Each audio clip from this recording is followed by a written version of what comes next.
I'm performing hand hygiene. I have my patient here. I'm gonna put on some gloves. And before we begin this process, we're gonna ask our patient her name and date of birth.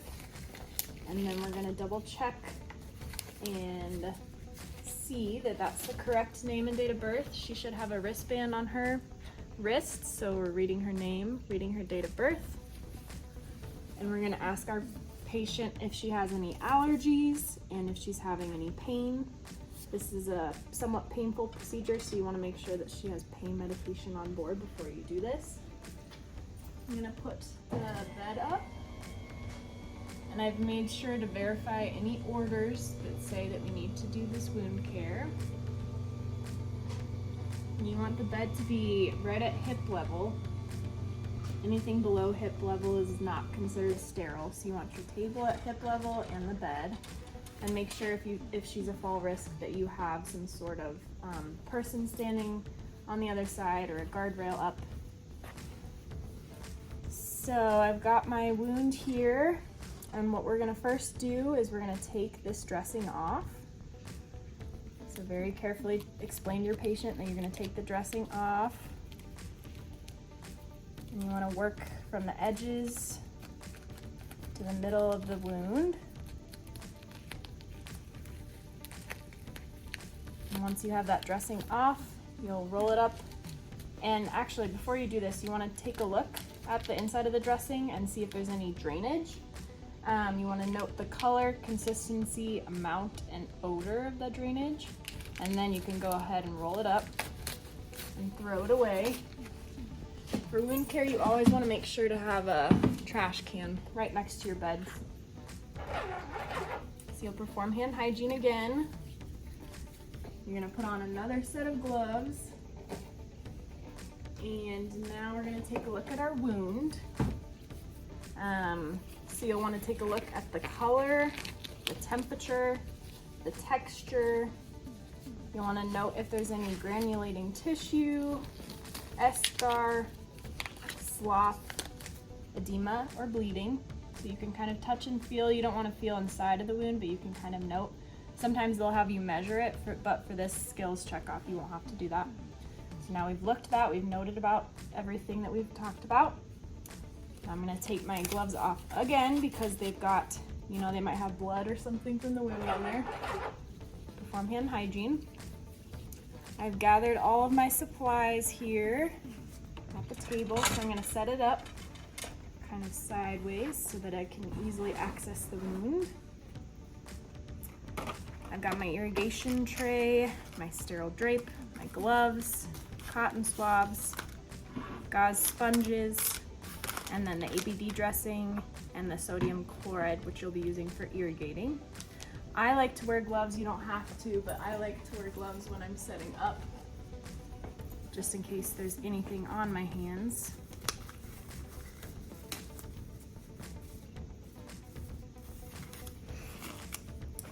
So I'm gonna open up my sterile drape. This is just the cover for the sterile drape, so you don't have to worry about not touching that.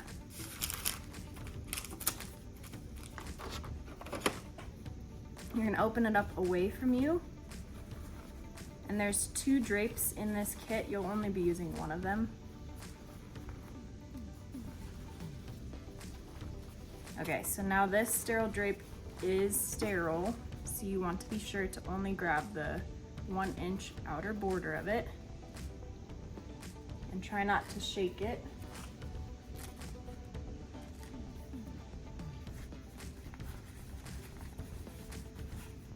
And I'm gonna put it down on my table. Anything hanging off the table is not considered sterile, but I'm only gonna be putting my things right here. All right, now that I've done that, I can start to dump everything on. So there's a few extra supplies in your irrigation tray that you probably won't use, like an alcohol swab, and then this container, but we're just gonna dump it on there for now since it's sterile. We'll dump our swabs.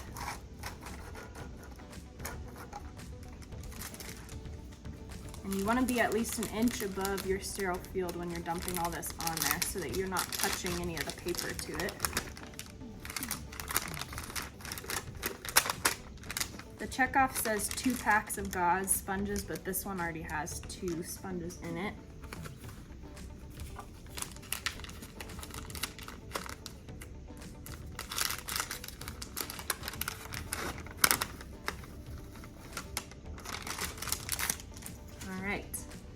So we've got that.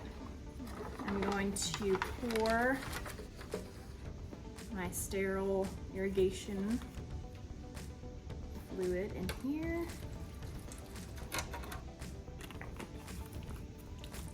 I'm gonna angle this just so that we're not dripping on our sterile field. Okay, now I can take off my gloves, perform hand hygiene, and now we're gonna put on our sterile gloves.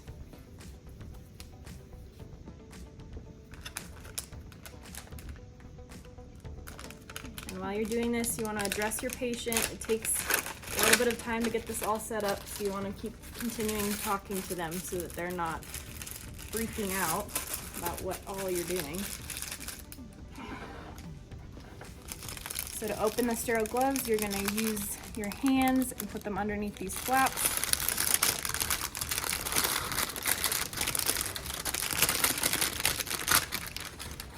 I like to tent it like that so that they're open.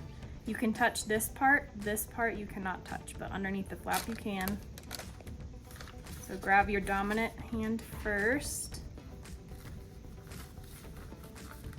and you're gonna have to find the thumb. And then you want to stick your thumb out, and with the rest of your hand you can go underneath this little flap of the other glove. Okay. Now we've got those both on. All right, so now we can touch in this sterile field.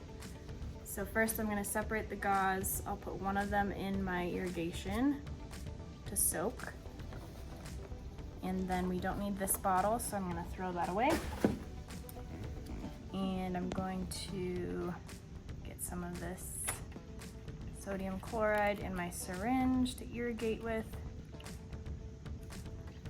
I'll leave that in there. Got my gauze. When you put the dressing on, you're gonna put it blue stripe facing up. Okay, the first thing you're gonna do is irrigate with the solution.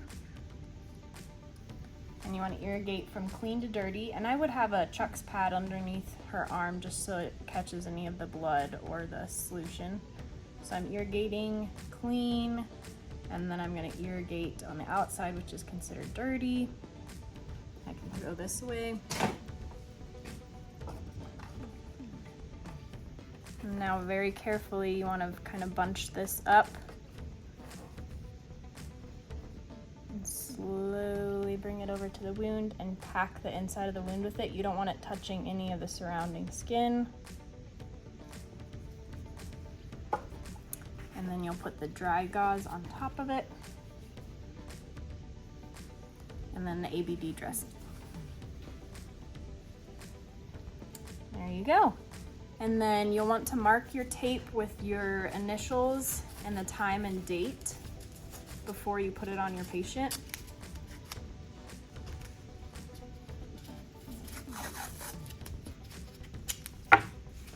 And you'll tape up the dressing sort of like a window at the edges.